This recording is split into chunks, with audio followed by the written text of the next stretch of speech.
Irmãos, desculpem-nos o transtorno, mas corrigi-los, nós vamos iniciar a sala em nome de Jesus. Como dissemos, estudando obras póstumas. Um livro onde o codificador, como já dissemos, fazia as suas interpretações pessoais e guardava, além de alguns artigos preparados para um futuro livro, que ele não chegou a publicar. Mas os seus amigos, junto com a sua viúva, encontrando todo esse acervo, criou obras póstumas. E é muito interessante porque são interpretações pessoais do professor Denizar. Da mesma forma, como vemos nos livros da codificação, muitas vezes a interpretação dele, depois que os espíritos falam, ele vai lá e dentro do conhecimento dele, ele faz a sua avaliação. Portanto, este tema está dentro do Livro dos Espíritos. No primeiro capítulo, quando ele começa a falar daqueles que não creem em nada, porque aquelas pessoas, como muitos que existem nos dias atuais, só se identificam com aquilo que toca os seus 5 sentidos. Quando os 5 sentidos são alertados pelo toque, pela audição, pela visão, eles creem. Fora disto, nada. E isto não é de agora. Permitam-me, porque eu me torno muitas vezes repetitivo, que nós, os espíritas, com raras exceções, estudamos espiritismo voltado para o materialismo. No entanto, deveríamos estudar o espiritismo como espíritas que somos e como espíritos imortais que somos, temporariamente prisioneiros deste veículo físico. No entanto, tudo isto faz com que a evolução, essa transição que os homens falam tanto como se fossem coisas de outro mundo, uma coisa que acontece a cada milésimo de segundo, porque a evolução é constante. Basta observarmos as nossas células que morrem a cada segundo, entre aspas, essa morte, que se transformam constantemente, as velhas dando lugar às novas para continuarmos como espírito a dominar o corpo físico.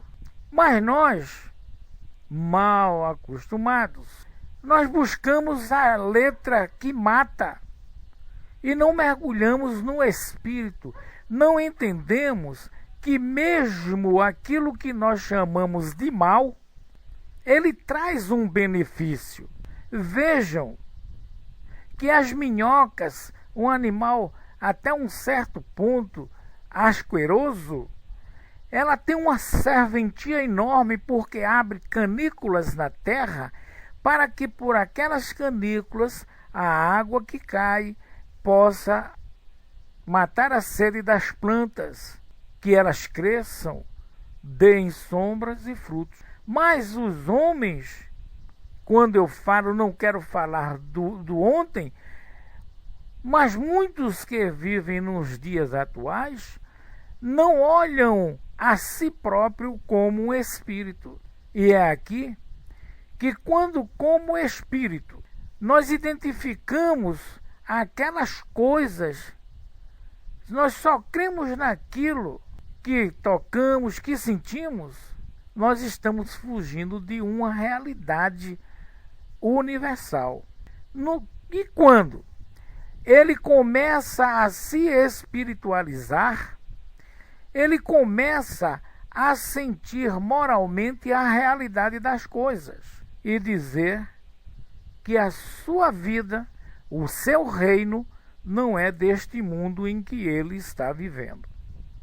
Para isto, basta ver que o nosso pessoal, o nosso povo espírita, ele faz uma confusão enorme em uma palavra simples que está na codificação.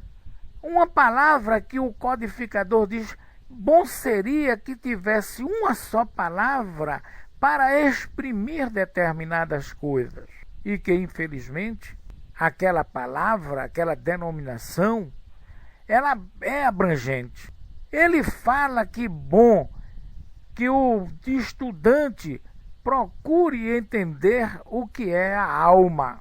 E isto, meus amigos, nós vamos ver, não é no iniciante da doutrina.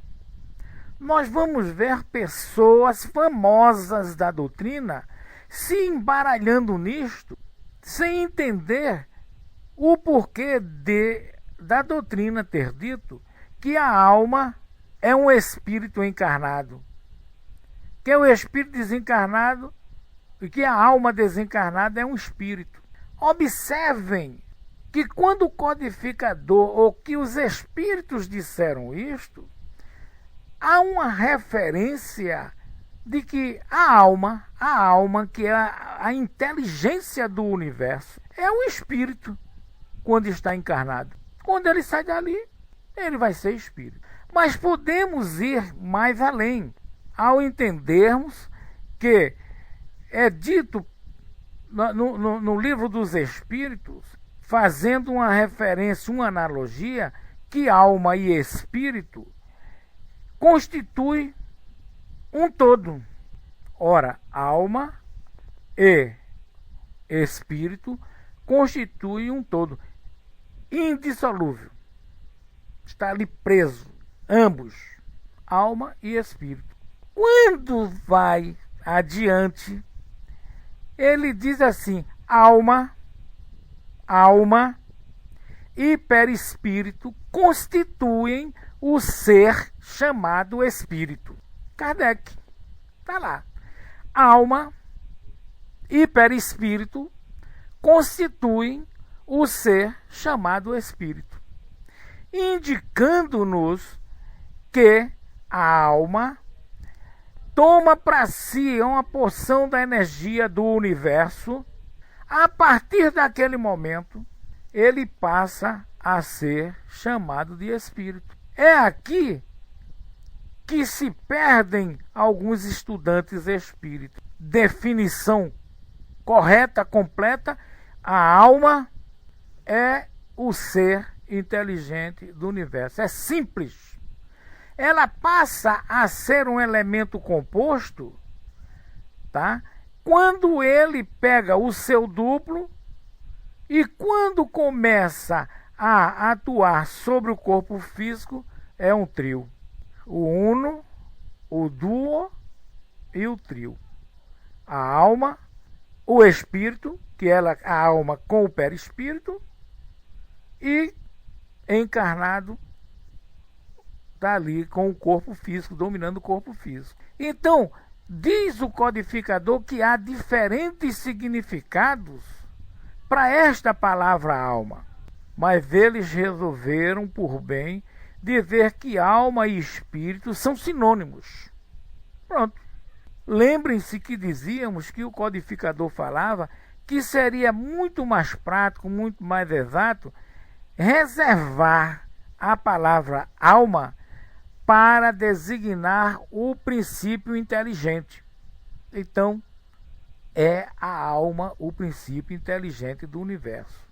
Quando falar de espírito, e veja que no livro dos Espíritos tem espírito com E maiúsculo e E minúsculo, quando falar dele maiúsculo, que é o princípio inteligente com o seu corpo perispiritual, é justamente para designar a alma com o seu perispírito, aquele corpo fluídico, aquele corpo energético.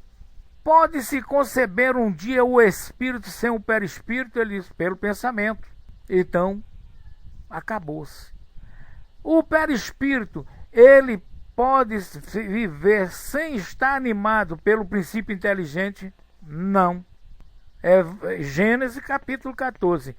O fluido cósmico, o perispírito, é a mais perfeita combinação do fluido cósmico universal em torno da alma ou da inteligência. Então torna-se indiferente você falar isto aí. Depois, Leon Denis, o poeta do espiritismo, né? O grande filósofo, ele diz numa de suas obras: chamamos espírito a alma revestida do seu corpo fluídico. Olha aí, chamamos espírito a alma revestida do seu corpo fluídico.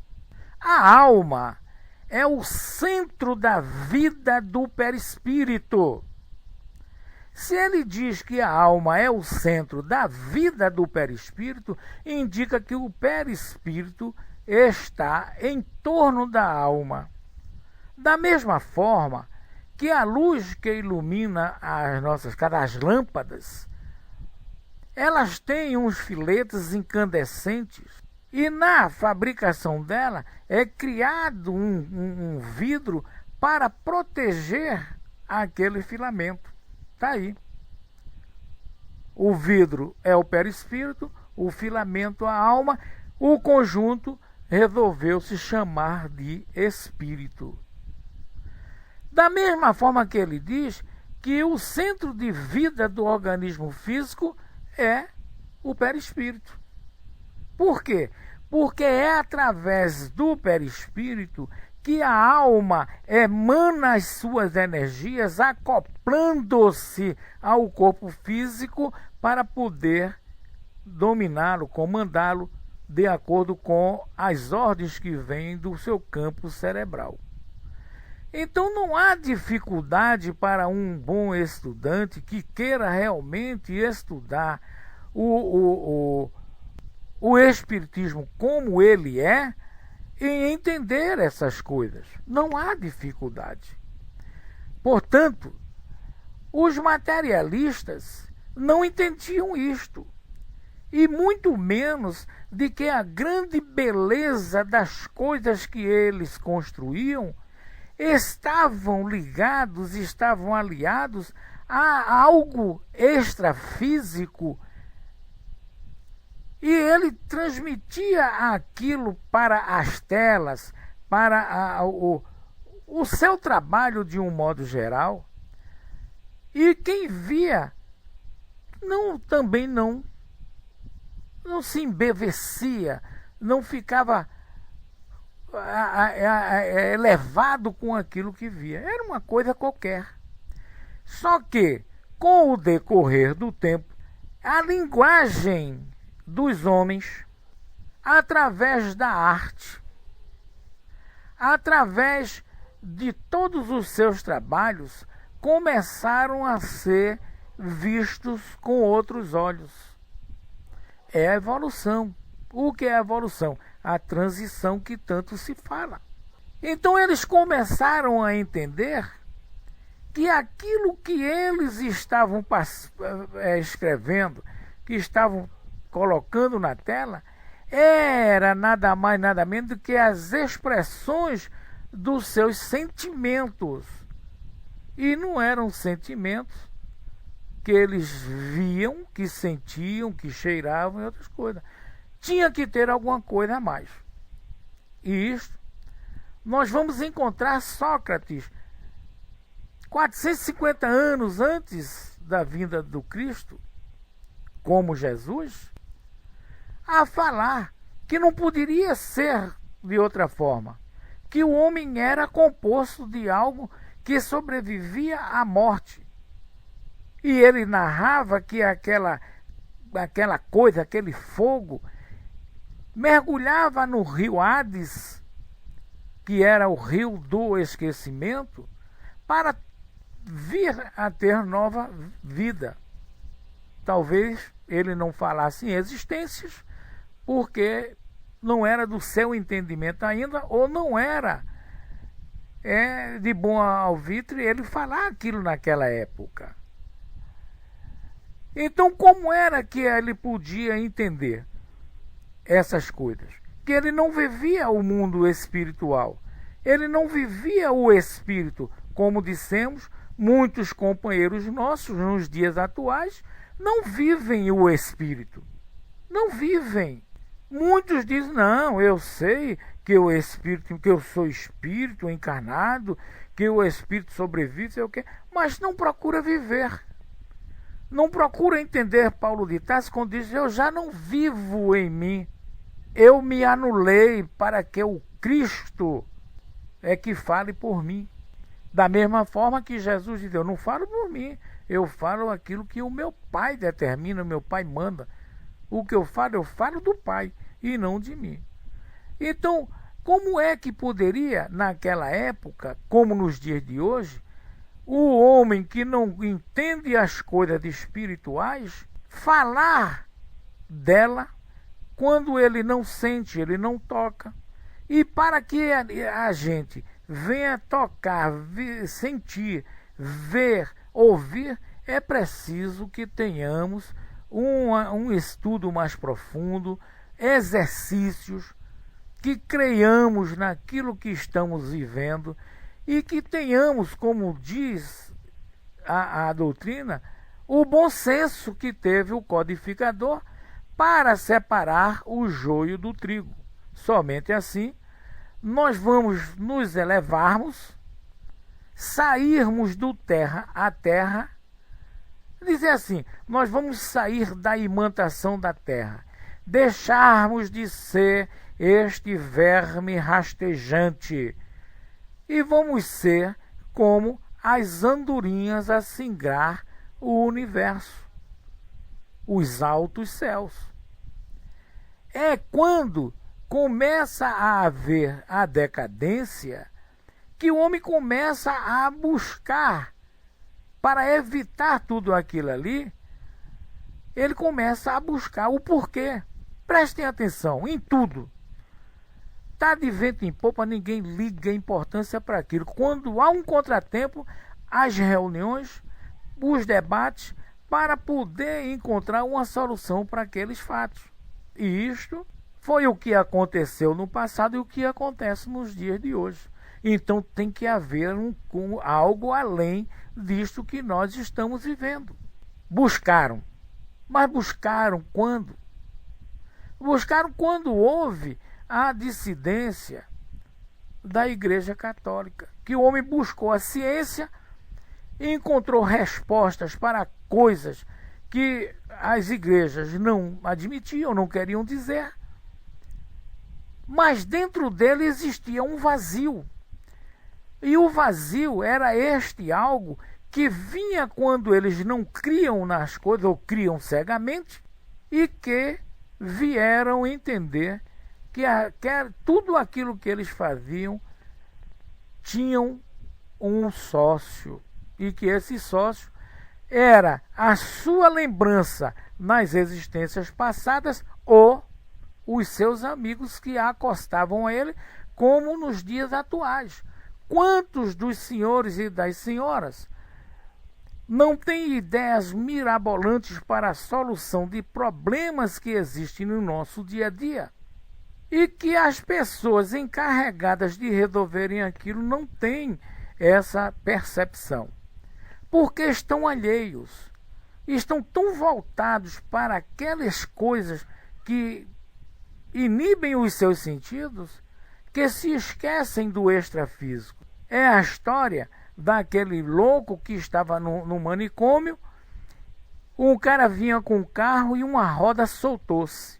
Meio-dia em ponto e o cara procurando os parafusos para poder pôr a roda no lugar e poder seguir viagem. E o louco fazia... E o cara foi se irritando com aquilo, não tendo mais solução, foi até o louco. O que é que tu queres? Ele disse, senhor, retire um parafuso de cada uma das 3 rodas e o senhor monta essa roda com 3 parafusos. Quando o senhor chegar lá adiante, o senhor compra 4 parafusos e completa a roda. O cara volta assim e fala: mas você não é louco? Ele disse: sim, mas não sou burro. É a razão desse pessoal que se diz materialista, que entrava o progresso, porque quando eles começam a falar as coisas, eles começam a ter seguidores. Então, quando houve essa decadência das artes, eles começaram a procurar entre si uma solução. E a concentração era só em cima das coisas da matéria. Por quê? Porque não existia crença em vidas passadas nem futuras. Não existia uma crença no Senhor. Ou então era a crença cega que ainda hoje prevalece em determinadas doutrinas que nós vemos por aí. A espiritualidade não existia. Então ele estava semeando pedras, ele estava semeando espinhos. Como era que ia colher flores? Não ia jamais.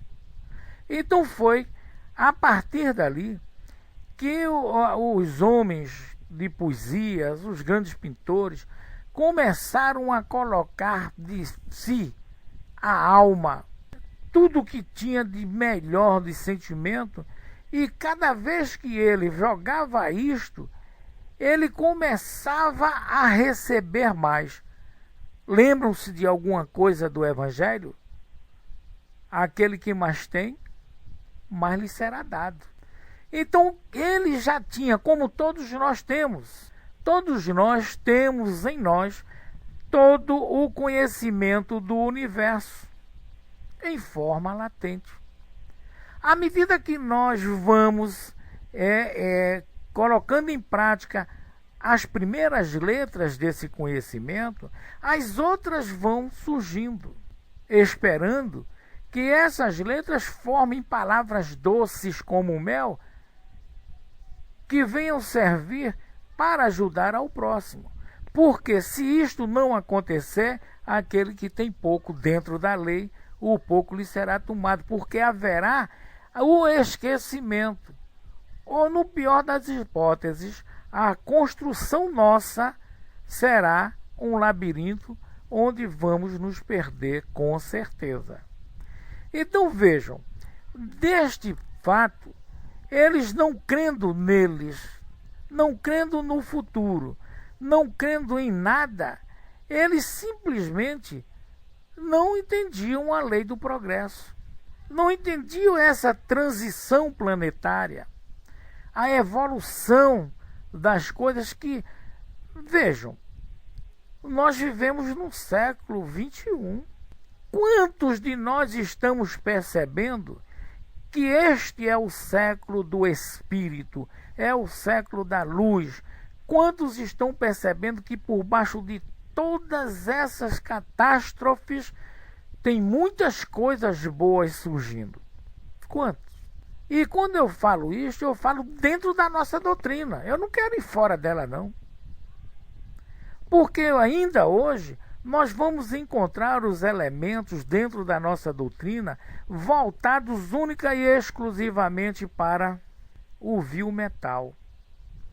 Voltados para as luzes que iluminam os palcos da vida. Formar nomes. Quando Jesus diz àqueles que perguntam: Senhor, o que faremos para alcançar o reino dos céus? Aí ele pega a criancinha, coloca no colo: torna-te igual a esta criança e alcançarás o reino dos céus. E pregam, e vivem pregando o evangelho.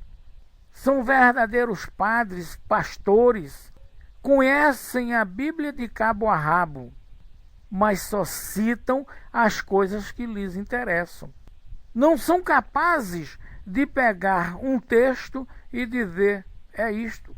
Os materialistas que procuram ou que prejudicam o andamento do espiritualismo, ou pensam que estão prejudicando, estão dando àqueles que estudam com amor, com carinho, com interesse, que troca ideias, força, alimentação, combustível para que eles sigam adiante.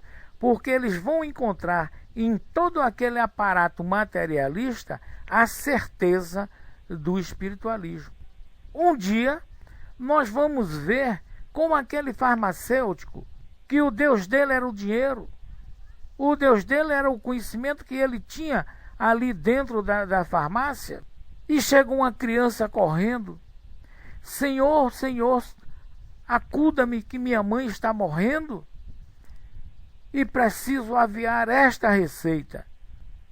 Não tenho dinheiro para pagar. Mas ele era um cara bondoso, ateu. Ele olha aquela criança, olha a receita, aí vai lá na prateleira, pega um medicamento e entrega à criança. A criança sai dali correndo, satisfeita, depois eu volto e tal. Que quando ele se volta novamente para a estante, percebe que ele havia retirado dali um veneno poderosíssimo que ele havia preparado para entregar a um outro cliente. Ele sai dali correndo, procurando a criança, não encontrando-a.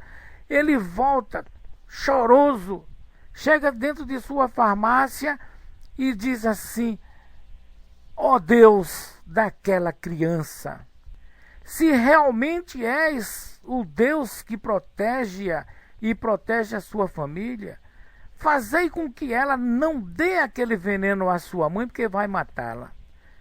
Termina de falar aquelas palavras, ouve o grito da criança: Senhor, Senhor. Ele: o que foi? Eu caí e quebrei o vidro. O homem vai, pega o remédio, toma que outro vai, e deu o remédio certo. A partir dali ele ajoelhou-se e agradeceu ao Deus daquela criança, e entendeu a partir dali que o bem que ele fazia era um bem voltado não para amaciar o seu ego, mas para ajudar ao seu próximo. E é assim que nós espíritas deveríamos e devemos entender o estudo da doutrina dos espíritos. Entender uma passagem como essa não é para dizer é o fulano, é o beltrano que é ateu, que é materialista, que não acredita, que vai para o inferno. Não. Porque devemos entender que ele tem a crença dele. O que ele faz, ele não está esperando nenhum bem espiritual e sem um bem financeiro. Mas que no fundo, há por trás daquilo ali um bem espiritual, porque alguém está sendo beneficiado. Alguém está dizendo graças a Deus, Deus te pague, Deus te abençoe, mesmo entendendo que esse Deus é um Deus antropomórfico criado pela igreja, porque o homem não soube ainda se espiritualizar. Aí materializa Deus, torna-o igual a um de nós e está tudo bem. Cada um tem uma imagem desse Deus Supremo. Não é isso? E é essa lei que rege o universo, que força que haja o progresso não só dos mundos, como das almas, como falamos inicialmente, onde ela toma para si uma parte das energias, a qual o codificador chamou de fluido, incorporando essa energia a si, para poder atuar na energia universal, modificando-a à medida que o seu intelecto vai crescendo, que a sua moral vai se expandindo, transformando aquela escuridão sobre as águas e acima da escuridão a luz do Senhor, numa claridade só. É a lei do progresso. É quando então a gente vai entender o que os espíritos dizem. Então há espíritos que estacionem, o que é que eles dizem? Eles podem passar algum tempo estacionados. Mas a própria lei que rege o universo, essa lei do progresso, vai arrastar. Quando você pegar esse livro, você vai encontrar nesta lição que nós estamos fazendo uma síntese dela, que o codificador já falava de os universos. Os universos. Os universos, se nós só comentamos um, não é, Décio? Décio está na sala ainda? Só comentamos um. Mas a física moderna já não fala de universo, ela fala dos multiversos, indicando que hoje ele está falando daquilo que o codificador, com a ajuda dos espíritos, já falavam há 100 e poucos anos atrás. Não é? E é esse progresso que vai arrastando tudo, vai modificando, vai transformando. O ruim vai se tornando bom. O mal vai se tornando-se em bem. O ódio vai se modificando até tornar-se um amor incondicional. Nada se cria, nada se perde, tudo se transforma. Então, hoje, nós vemos o que vimos ontem. As pinturas de hoje, se são diferentes nos seus traços, mas são idênticas das pinturas do ontem. Aí o Domingos diz que tem um amigo ateu que é cristão, muito mais do que outros que se dizem cristãos, caridoso como poucas pessoas que já conheceu. Ele só não gosta Deus te pague. Domingos, eu não gosto do Deus te pague. Eu não gosto que Deus está vendo. Eu não gosto que eu entrego nas mãos de Deus. Eu não gosto de Deus te dê em dobro o que me devejas. Se bem que esta última frase está dentro daquilo: amai ao vosso próximo como a ti mesmo. Entendeu? Deus te dê em dobro o que tu me devejas. E está dentro: perdoai as nossas ofensas, assim como perdoamos aos nossos ofensores. E realmente, Domingos, muita gente acha que por estar dentro da doutrina dos espíritos, dentro de uma igreja pentecostal, dentro de uma igreja cristã, seja dentro de qualquer denominação, estão salvos. Não. Primeiro porque uma grande parte não aceita mais o Velho Testamento, era a lei. Quando você toca mais profundamente dentro do Velho Testamento, ele corre para o Novo, que é o Evangelho. Aí quando você chega no Evangelho, aí Paulo de Tarso diz assim: toda a tua fé, todo o teu amor, quando não tem obras, são mortas. São mortas. São como os sinos que tocam rachados. Não é verdade? Então, não é por ser católico, espírita, protestante, que estamos salvos. Que estamos a caminho, correto? Estamos aprendendo. Então, é quando a gente vê como o mundo em que vivemos, vamos dizer, o planeta, eu não quero nem me referir ao universo, porque se o planeta está evoluindo, ele está evoluindo de uma forma tal que o universo exige que ele esteja desse jeito. Diz: é preciso que haja os escândalos, mas ai de quem os produzir. É preciso que haja a destruição. E vocês hoje vão entender, por exemplo, aí em Santa Catarina, houve aquela grande catástrofe. Bendito seja aquele povo. Ninguém ouviu uma lamúria daquele povo, uma lamentação. Simplesmente se reuniram, receberam alguns donativos, e foram em frente. E foram em frente. Observem que a partir dali houve uma renovação naquela comunidade. Casas foram reconstruídas em locais menos perigosos. É por isso que há necessidade da destruição. Mas Deus deu inteligência a todos. Uns usam mais, outros usam menos. Porque com essa inteligência, nós poderíamos, principalmente agora com a tecnologia que nós temos em nossas mãos, nós poderíamos estar buscando água lá no Rio Amazonas e trazendo para dentro de São Paulo. Qual o problema? Quantos rios nós temos por aí? Agora há pouco, ali pelo Mato Grosso, a catástrofe acabou com tudo, em Goiás, a chuva está lá. Então, com essa tecnologia e a vontade do homem, poderia fazer com que essas águas fossem canalizadas de uma forma tal que viesse servir. E essa transição é constante. Você observa que nós conhecemos hoje a química. O que é a química hoje, se não a alquimia de ontem? O que é? Mas até hoje se fala que os alquimistas transformavam a pedra, o ferro, em ouro. Com certeza. Mas será que era o minério? Vamos observar.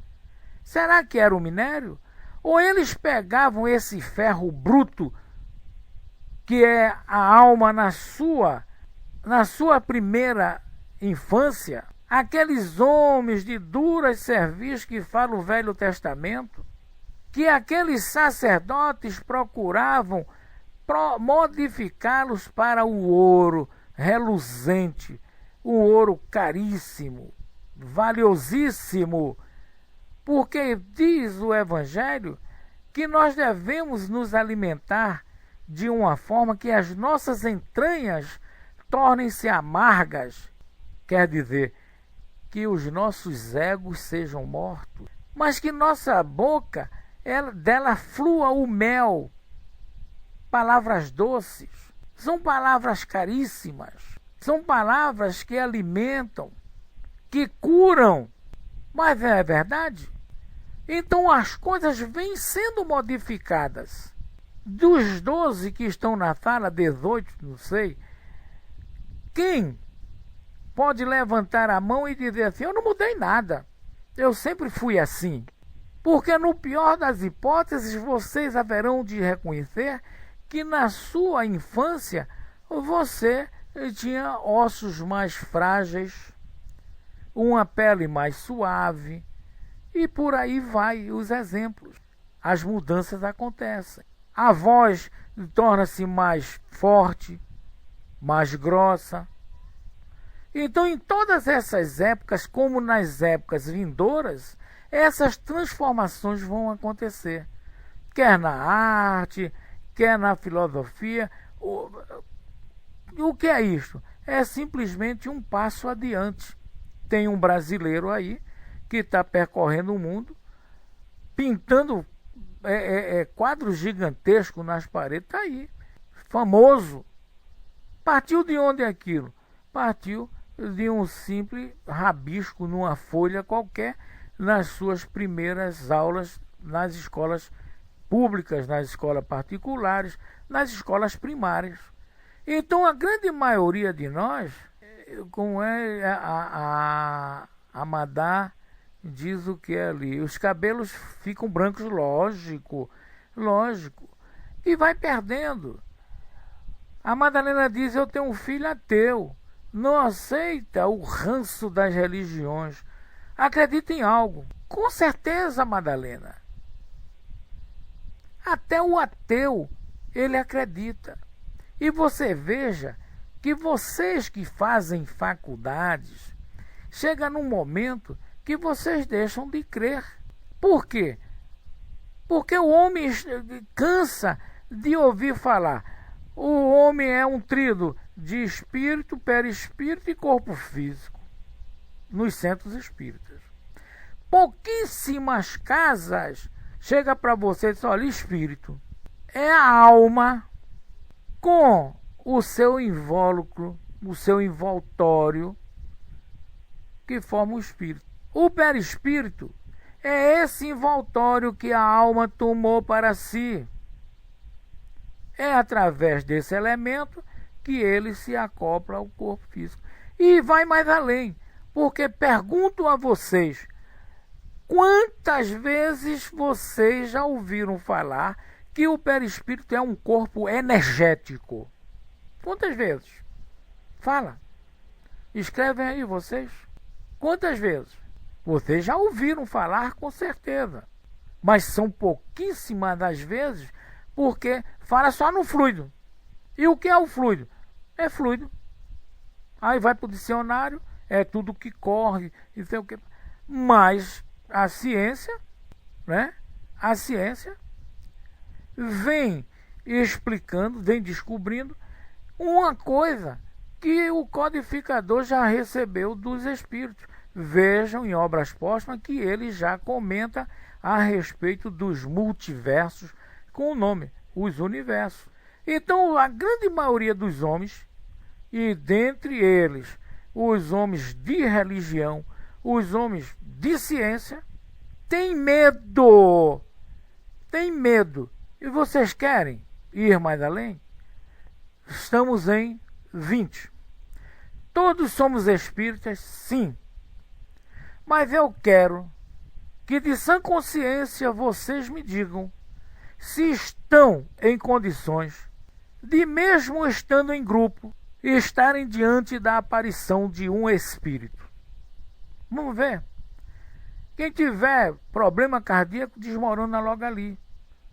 Mesmo dizendo, ó, vai aparecer um espírito. Já fica a ansiedade, a angústia, né? Por quê? Porque a gente ainda não está em condições disto. E poucos de vocês que são médiuns, vocês exploram esse lado. Vocês não sabem explorar.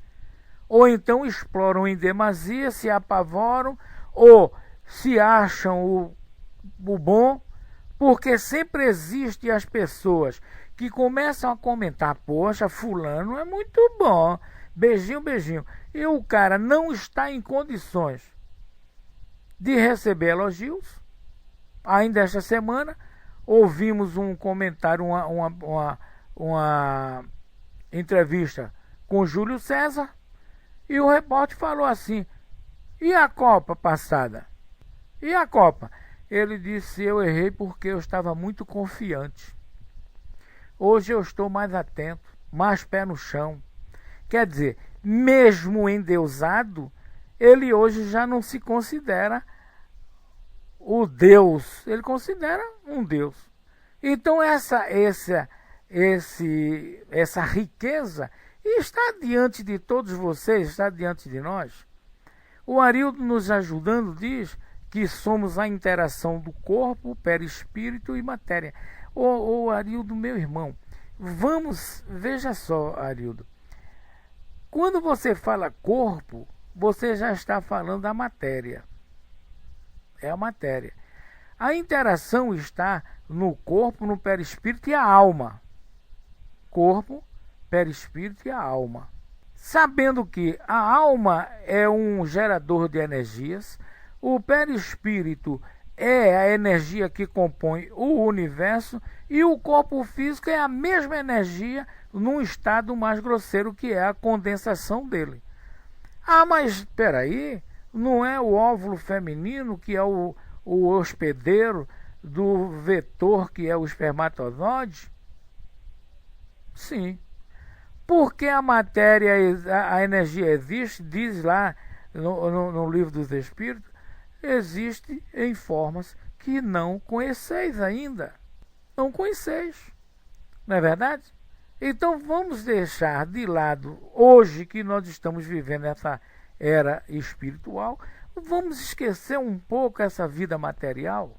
Não é que devamos desprezá-la, porque estamos humanos ainda. Mas quando estudarmos Espiritismo, vamos estudar em espírito e em verdade.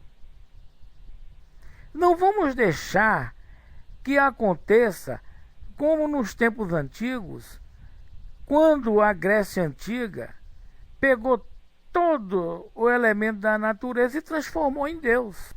Que no fundo, eles tiveram razão, porque cada um daqueles elementos ali eram responsáveis por determinados campos do universo. Ou nós vamos fechar os olhos, que as águas salgadas não têm responsáveis, ou um responsável, as águas doces, cada um dos elementos que compõem a natureza. Então, sim, Arildo, mas temos que nos lembrar que devemos viver sobre a influência da matéria sem deixar com que ela nos arraste à lama, nos faça rastejar como vermes. Ela é que tem que ser dominada por nós, ela tem que ser submissa a nós. E no momento que entendermos isto, não precisamos ter asinhas, não. Basta, Arildo, faça a experiência. Comece a trabalhar a sua mente e você vai ver que essa influência da matéria que você está falando aí, ela vai lhe servir. Quando você puser a sua mente, não é isto, não é isto, é isto que eu quero, é isto que eu quero, você vai encontrar ajuda. Você encontrando ajuda, ela vai se dobrar a você.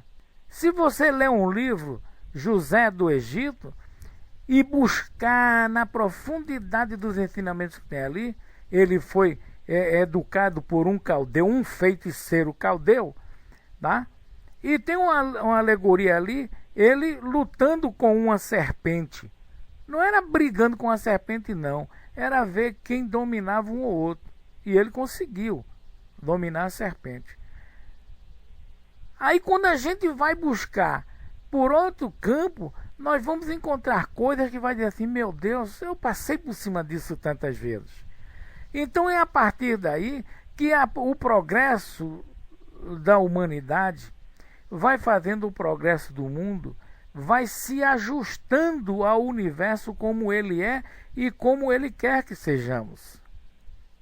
A gente vai reconhecer, como dizem aí, tem algum baiano na sala? Tem não, né? Então eu posso falar. Aí, como diz aí, que o baiano sobe no coqueiro para ver como é que a água entra no coco. Isso é uma brincadeira que os nordestinos tiram com os baianos.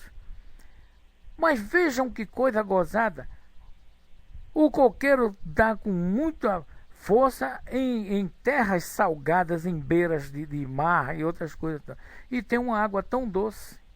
Tão doce. De onde vem isto? Alguma coisa tem que ter. E que não é nada material.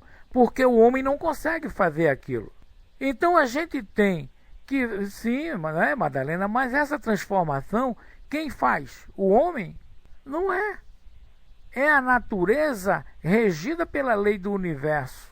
Enquanto que nós devemos fazer essa transformação íntima, tá? Como espírito que somos, dominar essa energia condensada, a qual nós chamamos matéria, que realmente chama-nos para o pecado, como fala Paulo de Tarso, como espírito, faço tudo aquilo que eu não deveria fazer. Como homem, eu não faço aquilo que eu sei que deveria fazer. Então, a partir daí, tá? A partir daí é que a gente vai ver que existe além desse campo, dessa dimensão em que vivemos, uma potência, e essa potência foi chamada de Senhor, depois de Jeová, de Javé, e chegou-se a Deus. É ela que, regendo como um maestro todos os elementos do universo, tendo ao seu lado as almas que são as inteligências coautoras da grande criação, que vai começando a organizar. Certa feita, quando falamos fluido cósmico, alguém nos repreendeu. Mas você vai observar que o universo é um caos organizado. A organização dele se dá quando ele torna-se cosmo. Aí, a partir daí, vem aparecer as galáxias, as vias lácteas, os planetas e tudo mais. Então é quando a gente vem conhecer essa potência extrafísica, tá? Essa potência, os antigos já diziam que todos os bons, aí falava na metempsicose, reencarnavam em animais bons, os ruins eram serpentes, eram animais silvestres, o que, papapá. Por quê? Porque eles entendiam que a alma que não estivesse dentro dos padrões vibratórios do universo, da lei universal, eles teriam que passar por problemas sérios. Problemas esses que nós falamos dos umbrais. Mas esquecemos que o umbral, ele está relacionado a uma porta, a uma passagem. A uma passagem. Aí veio o desdobramento de Dante, faz aquele lindo desenho, aquele lindo quadro, a igreja disse, não, isso aqui é nosso, isso aqui é o inferno. E por aí vão os mitos que estão sendo aos poucos derrubados pela ciência. Foi a partir deste ponto que começou-se a edificar o mundo da moralidade. Tudo dos antigos caíram. Tudo. Nós não podemos dizer isto, porque os antigos fizeram o alicerce desta grande construção. E nós começamos a construir em cima dela, durante as existências passadas, melhorando o alicerce, trabalhando, mostrando que os degraus, como se diz, os edifícios não, os andares para cima deveriam ser construídos de outra forma. E foi aí que nós começamos a vivenciar as emoções. Nós começamos a verificar como teve uma grande exposição e um grande pintor foi escolhido, foi chamado, foi convidado. Ele esqueceu. E estava em seu carro, mas lá no local onde ele ia expor estava a tela dele em branco. E o cara liga, ô fulano, hoje é o dia da exposição, vamos abrir. E a tua tela está em branco. Ele, meu Deus, eu esqueci, estou indo para aí. Quando ele chegou, estavam sendo abertas as portas. O que ele fez? Pegou a lata de tinta, pegou o pincel, molhou o pincel e na tela. O povo entrou, ele saiu de perto. E o quadro dele foi o mais visitado e foi escolhido como o melhor. Perguntado o porquê, uns diziam que viram ali a lágrima de uma criança, outros viram... E viram tanta coisa naquilo ali. Por quê? Ele fez aquilo com a alma. Ele sabia que não tinha tempo de rabiscar, pintar e tudo mais. Ele fez aquilo. Eu não posso deixar esse quadro em branco. E quem estava visitando com a alma aberta. E estava visitando de uma forma tal que ele só ia ver o de bem, o de bom, o de belo que tinha ali. Então tudo isto está voltado para os ensinamentos espíritas. Espíritas, amai-vos. Espíritas, sedes vós os meus discípulos, e eu vou reconhecê-los por muitos se amarem. Então é a partir daí que eu, Juarez, na minha ignorância, eu abranjo e digo o seguinte: humanos, amai-vos. Por quê? Nós não somos melhores do que as outras religiões. Nós não somos. Não somos mesmo. Esse período de transição que nós estamos passando, nós vemos violências maiores do que os assaltos, os crimes. Nós vemos violências verbais. Nós vemos violência, querem um exemplo? Dentro das nossas casas espíritas. As pessoas chegam ali, existem turmas, grupinhos de 3, de 4, por ali assim. Você vai todas as reuniões, você recebe cumprimento de um, de outro. No dia que você faltar a 3, 4 reuniões seguidas, ninguém vai sentir a sua falta.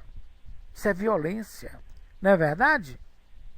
E são hábitos que muitas vezes pessoas que não têm nenhuma denominação religiosa fazem por fazer. Eu sou contra. Tem que fazer visita a hospitais. Calma. Deixa que o homem se prepare. Que ele por si só sinta vontade de fazer aquilo. Mas a gente tem que dividir com os pobres. Tem. Mas deixa que o cara olhe assim, diz assim, olha, de todos os miseráveis que eu já vi, eu tive vontade de abrir a mão para esse. Deixa ele fazer. E hoje, vocês estão vendo esses abrigos para as crianças, eles estão fazendo o seguinte, abre a casa para visitação pública, o pessoal chega ali, conversa com um, conversa com o outro, até que eles se afinem com determinada criança e manifestem o desejo de adotá-la. Veja. Então, isso tudo do passado, o que vem caindo, são essas crenças obsoletas, a razão da doutrina. A fé, ela tem que ser uma fé que possa enfrentar face a face. O codificador diz num dia que a religião apontar para um lado, a ciência para o outro, deixa a religião e siga a ciência. Mas é preciso que tenhamos o bom senso. O que é que está errado dentro da religião e certo dentro da ciência? Já discutimos isso aqui nessa sala. Já discutimos. Porque acham que a ciência não tem nada a ver com o espiritismo. Gente, o universo é todo ciência. Basta você chegar agora numa noite estrelada e observa. Mas as estrelas são luzes de astros que estão apagados, estão reluzentes no firmamento. Presta atenção, se de uma para outra, ela não começa a formar desenhos, elementos com uma certa precisão. Presta atenção. Então, tudo isto nós vamos ver o quê? O cristianismo, desde os primórdios dos tempos existe. Qual era a religião dos antigos? Cada um por si e ninguém sabe nem quem era por todos. Era matar para comer, o mais bravo matava e acabou-se. Depois surgiu as religiões pagãs, que muita gente critica, mas elas existiram. De forma que para poder abrandar os corações e prendê-lo, botar o cabresto naqueles animais bravios, os profetas tiveram que se aliar a eles, trabalhando com eles toda a sua ignorância, e a partir dali eles começaram a determinar, olha, é o Senhor está revoltado, o Senhor está bravo contigo, olha, precisa disso. E eles começaram a temer aquilo ali como se for o Senhor. Até um determinado momento, é quando nós vamos encontrar Isaías a dizer para todo o povo, pensas tu que o Senhor se agrada desses teus sacrifícios? Do cheiro da gordura queimando? E vai além. Então começa a surgir já uma luz diante daquela escuridão. Veio Jesus, o divisor das águas. Ele trouxe alguma religião? Ele fundou alguma religião? Como ele recebe o fogo do universo, o fogo que marcou e que marca a cada um de nós como um ser crístico, como a dizer assim, vou queimar de ti todas as tuas impurezas ou resíduos de impureza, torna-se Jesus um ser crístico. E quem praticamente fez esse batismo foi Paulo de Tarso. que muita gente diz que ele foi quem assassinou a Jesus. Por quê? Porque Paulo de Tarso percebeu lá adiante. Então mostrou o Cristo. Nos anos 300 e alguma coisa, no século IV, aí vem a igreja, se alia ao governo, é transformada na religião do império e nasce o cristianismo. O que era o cristianismo? A religião pagã. Olha aí a evolução, a transição de uma para a outra. Mas não acabou-se o paganismo? Com certeza. Com certeza. Os espíritos, diz a Kardec, que a natureza não dá saltos. E nós fazemos parte da natureza. O cristianismo dominou 14 séculos, 15 séculos. Mas a água mole, em pedra dura, bate tanto até que fura. Veja que os grandes ícones da religião passaram poucas e boas. João Hus, Paulo de Tarso, como Martinho Lutero, até que chegou o momento que Jesus havia predito. Ele virá e dirá tudo o que eu não posso dizer agora. E os espíritos, com ele à frente, disseram tudo que nós estamos tendo agora. É o quê? A transformação do paganismo, do cristianismo, no espiritismo. Mas tudo isto veio de onde? Lá, do materialismo puro, daquele povo que não aceitava nada. Aí o codificador diz assim: se tu te encontrares diante de um elemento, como o amigo do Domingos, ateu, graças a Deus, procura primeiro fazê-lo espiritualista. Quer dizer, fazer com que ele... Não, realmente, eu acho que existe algo após a morte. Existe. Pois esse algo é o espírito. Não é a alma. Está muito bem, é a alma. Vamos para aqui. Até que possas fazê-lo um espiritista. Porque essa denominação também foi criada por Kardec. Ou pelo professor Rivai, vamos assim falar, né? Para que houvesse uma definição, já que os espiritualistas não admitiram que houvesse as comunicações entre os espíritos, ou entre o mundo extrafísico e o mundo físico. Então, nós temos a felicidade de termos diante de nós essa codificação. Nós temos a felicidade de termos os Carlos, de termos os Arildo, as Isis, os Lorivals, as Jandiras, os demais componentes como médiuns. Como médiuns que dizem assim: olha, eu realmente ouço, eu vejo, eu sinto. Quando não, chega aqui, a comunicação que me veio foi essa. O que é que vocês acham? Aí nós vamos ver lá, esse menino te conta coisa, hein? Ou dizer: olha, é preciso melhorar. Entra, te afina mais com esses espíritos, te afina mais com os trabalhos espirituais, com o que diz a codificação, para aprimorar. Porque esses anéis que hoje ornam os dedos nossos, eles um dia foram um verdadeiro aborto da natureza. Foram retirados, passaram pelo fogo, passaram pelo o martelo e o escopo do ourives, foi se transformando até chegar a essa beleza. E é isto que o Senhor quer de nós. Quer que transformemos esta escuridão da ignorância na luz intensa da sabedoria. Então, esta solidariedade existe. E os senhores podem comprovar isto. Não é preciso crer no que eu estou dizendo. Não, ô Tico, não vamos polemizar desta forma. Você está dizendo que não sabia que ser cristão é ser pagão. Em nenhum momento nós falamos isto nesta sala, que os outros possam comprovar isto. Porque até agora nós estamos falando de uma transição, de uma evolução, onde os materialistas nos trouxeram obrigatoriamente a este patamar em que estamos vivendo. Existia aqueles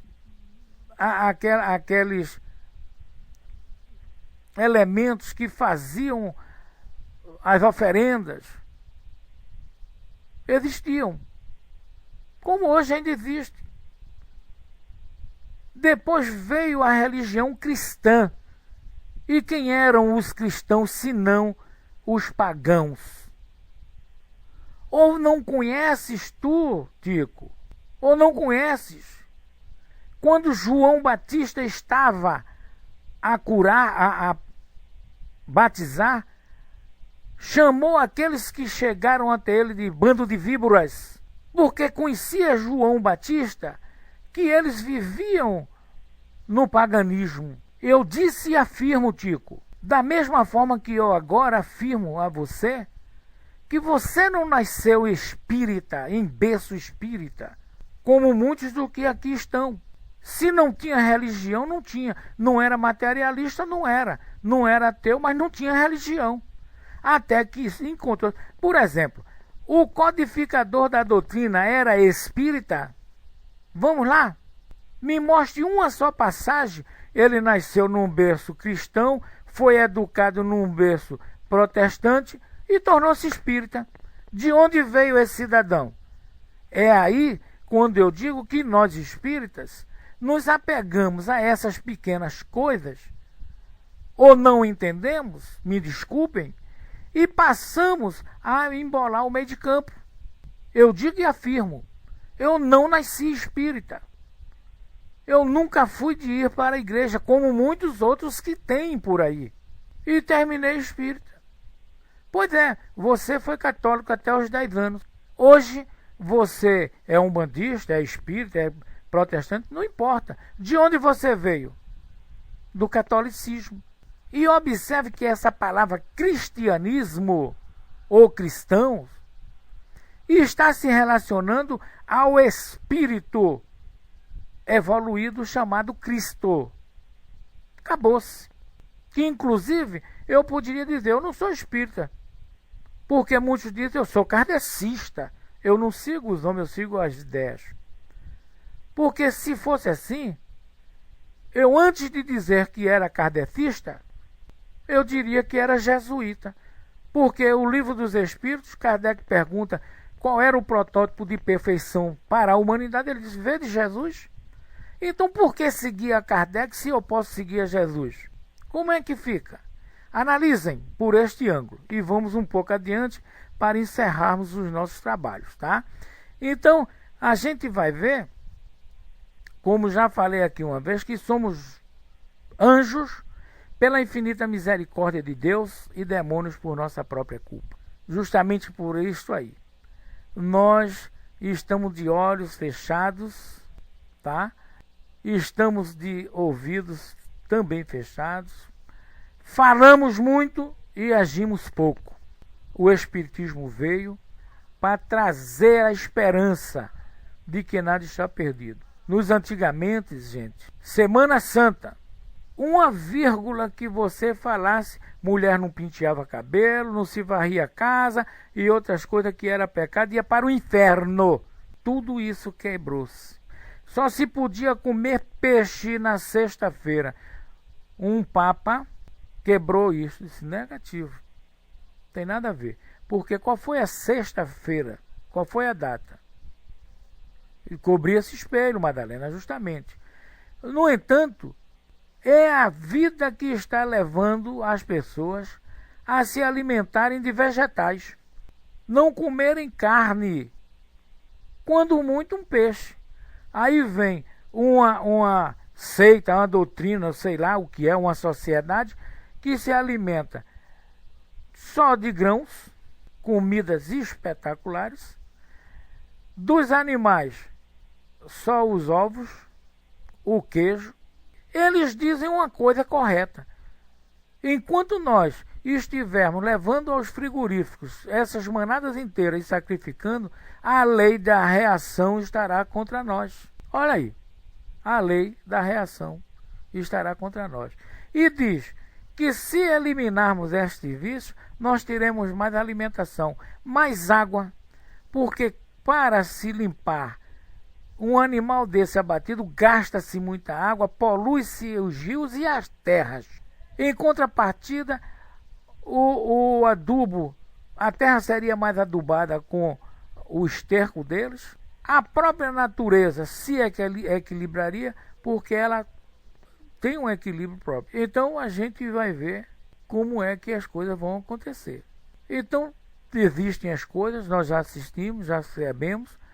O nosso inferno está em nós mesmo, é estado de espírito, é estado da alma. E pergunto aos senhores, alguma pergunta, alguma colocação a mais a ser feita? Senão, nós vamos errar. Não é? O Arildo diz que nasceu em família espírita, mas era descrente nas histórias católicas. Arildo, quem estuda profundamente vai entender essa história de Jesus, que a igreja transformou Jesus num ser divino só, e esqueceu o ser humano, né? Hoje a gente já sabe coisas, por exemplo, que a história que se conta do homem nascido de uma virgem, o Velho Testamento diz assim: todo aquele que abrir o ventre de sua mãe será consagrado ao Senhor. Quem abre? O primogênito. Jesus foi o primogênito de Jesus, ou de José e de Maria. Essa história de nascer de uma virgem, os essênios tinham o Crestos, que a história é idêntica, e outras coisas. Então a gente começa a entender determinadas coisas que a VG diz que nasceu numa família espírita onde o avô lia Kardec e a avó era um bandista. E viviam em harmonia, não era VG. Não existia aquela do seu avô dizer, você vai deixar a Umbanda. Ela dizer, não, cada qual para o seu lado. E cultuava o espírito. Se o espiritismo deriva do Novo Testamento, Tico, eu não sei. Eu sei que o espiritismo está na Bíblia desde a Gênese, que foi atribuída a Moisés, até o Apocalipse. Então não é do Novo Testamento. Tá? O Novo Testamento, ali tem escritos atribuídos aos apóstolos que não foram os apóstolos que escreveram. Já comentamos isso. Drica, nos dias atuais, existe um grupo que fala que se alimentam de energia. E se você observar, nós nos alimentamos de energia, porque tudo que nós ingerimos é triturado pelo organismo, ele retira as energias que ele precisa e o resto ele deleta. Não é verdade? Quanto à sua alimentação, ninguém falou, ninguém fala. É como se ele não tivesse comido nada. Nem na ceia, ele divide, mas ninguém vê ele se alimentar. Porque isto aí era do interesse da igreja. Então mostra um Jesus como o livro O Matuto, que tem um espírito que passeia, tá? O pessoal vendo e tal, e ele não se alimenta. Mas Jesus foi humano. João diz, aquele que não aceitar Jesus em carne é o anticristo. Então, se cremos no Evangelho, temos que crê-lo de cabo a rabo. E olhe, foi escolhido pelos sacerdotes e pelo imperador. Os outros foram deixados de lado, chamados de evangelhos apócrifos. Que quem ler esses apócrifos vai ver coisas maravilhosas que poderiam estar inseridos e que nós, como espíritas, vamos entender. Não é verdade? Aí o Tico diz, a Igreja Católica não inventou isso. Jesus é quem colocou a sua própria condição majestosa. Obrigado, Tico. Obrigado. Tico, quando nós falamos que o que está na Bíblia são palavras que foram atribuídas a Jesus, aí você vem dizer que Jesus foi quem colocou a condição, essa condição. Não, Tico, não. A narrativa começou a ser compilada 40 anos depois da suposta morte de Jesus na cruz. Esse Novo Testamento que você fala foi inserido junto ao Velho Testamento 400 anos depois, 300 e alguma coisa. Entendeu? Então como é que você vai encontrar palavras atribuídas a Jesus? Como? Me diga. Jesus escreveu na areia quando levaram a mulher tida como adúltera e o vento levou. Na beira-mar, enquanto eles esperavam os pescadores, a água veio e levou. Entendeu? Então a gente tem que admitir que um cidadão chamado Jerônimo, ele colocou entre as ervas daninhas da igreja e do império as sementes trazidas dos antigos, as sementes que foram ditas dali. É por isso que lá em cima foi dito, a gente não pode crer em tudo. Ah, mas como você não crê e fala? A gente tem que falar. Mas falar usando, olha, a razão, não a emoção. Regina, perfeito. E te digo mais uma coisa, Regina. Se vocês acham que eu entendo, eu conheço alguma coisa dessa doutrina, eu posso dizer para você que eu vim entender a doutrina e a igreja depois que eu li uma senhora chamada Helena Blavatsky. Não sou seguidor dela, mas o que ela falou para mim, eu lendo um livro chamado Cosmogênese, abriu a minha mente para a interpretação, para ver a Bíblia e saber o que estava vendo. E a partir dali, comparando com o que diziam os espíritos, eu agradeci a Deus. E os espíritos dizem assim: sabes muito, mas não sabes de nada. Por isso entendo Sócrates, só sei que nada sei. Não é verdade? Então, por que a gente vai polemizar que Jesus disse? Me mostra o que Jesus escreveu.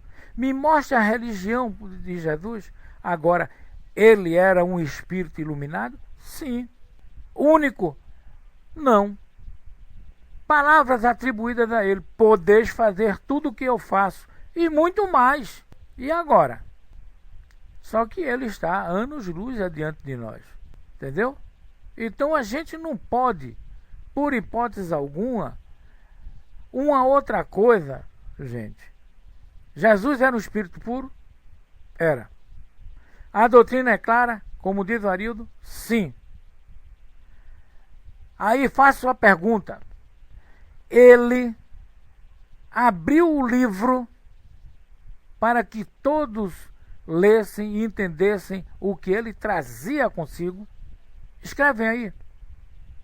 Vai aí. Fala aí. Eu preciso partir para pedir ao Pai que vos envie outro Consolador para vos dizer o que eu não posso dizer agora. Então Jesus não disse tudo. Kardec diz: aqui ainda não está a última palavra, quando ele escreveu a codificação. E agora? Aí a gente quer dizer que já temos tudo. Até agora tudo é relativo. Não, Tico. Não é esse o caminho, Tico. Não é esse o caminho. Espertalhão você vai ver em todo o campo. Ou tu queres me dizer que os homens que fazem essas igrejas, que estão pululando por aí, são santinhos? Fala. Enquanto o fiel se ferra para dar o dízimo, eles estão passeando em iates caríssimos. O evangelho é justamente o que está dizendo, é a boa nova naquela época. Nessa época de hoje continua sendo a boa nova, alimentada pelo espiritismo, entendeu? Quando o Tico diz que o evangelho, que o espiritismo é baseado no evangelho, é mais um igrejista, Tico, que você está demonstrando ser. O evangelho é ciência, o universo é ciência, o espiritismo é ciência, a gnose, Rosa Cruz, é iluminação, é conhecimento. Mas querem fazer somente fantasia? Querem fazer só fantasia. Aí ficam presos às palavras. Aí eu falo para você, irmão, Não vos apegueis às letras que matam, e sim ao Espírito que vivifica. Aí eu vou dizer, foram palavras de Jesus, já não vou nem dizer que foram atribuídas, palavras dele. E agora, como é que fica? Preso às letras, ou vamos buscar o Espírito que passou aquilo ali? E aí agora, como é que fica? Como é que fica? Drica, você define com perfeição. O Espiritismo é o cristianismo redivivo, certo? É o cristianismo. O Espiritismo, ele vai lá. Quando diz a Bíblia, a terra era vazia e oca, quer dizer, não existia. O Espiritismo explica como ela foi formada, como é que foi habitada. Aí sim. Aí diz que parece que eu tomei açaí. Ah, que bom que seria. Estaria com mais energia. Não é verdade? Nós vamos parar, né? Filosofia. Eu acho, Arildo, o seguinte, que a filosofia é necessária em todos os campos. E ela acorda os outros campos para pesquisarem. Os outros campos pesquisam, coloca ali, a filosofia vê aquilo ali e divulga o que ela acha que seja interessante. E quando ela divulga, até para vulgarizar as coisas, ela encontra adeptos, né? A Regina diz que todos nós aprendemos, realmente. Você acha que as letras que matam só estão fora da codificação, Tico? Hein? Ou essas letras que você está escrevendo nesse momento aí, elas não podem matar? Porque o que você está escrevendo, você demonstra estar discordando de tudo e lançando uma ideia que eu gostaria até que você viesse ao MIC para expor essas ideias, para que as pessoas pudessem sentir o que vai dentro de você. Aí seria interessante, não é isso? Então, quando vocês querem... eu não sei mais rir. Diz que mais triste que um sorriso triste é não saber sorrir. Às vezes eu dou um sorriso sim. Mas eu sei, Tico, Paulo de Tarso diz: tudo me é lícito, mas nem tudo me convém. Olha só. Então é lícito você ler Veja, isto é, você ler jornal A Folha de São Paulo, do Paraná, você assistir Ratinho, assistir o que você quiser. É lícito.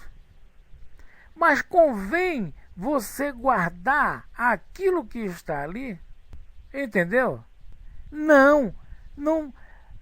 Olha, Tico, Jesus, novamente digo, atribuído a ele, diz: mas como é que ele come com os judeus, come com os samaritanos? Ele diz assim, come aos sábados. Ele diz, o que mata não é o que entra. O que mata não é o que entra. E agora? Como é que a gente vai interpretar isso? Então, senhores, Isis, Rosângela, Anderson, Arildo, Carlos, meu irmão, um abraço. Drica, Enilda, Fátima, Gilda, Joel, Lorival, Lu, Madalena, Mara, Regina, Tico, Verinha e VG. Um abraço fraterno, aquele abraço e que Deus ilumine a todos nós, para que a gente possa ter um entendimento espiritual, agradecer ao materialismo por tudo que ele deixou e que o tempo foi modificando, não é verdade? Uma boa noite e muita paz em seus corações. Jandira, eu não te falei, pulei.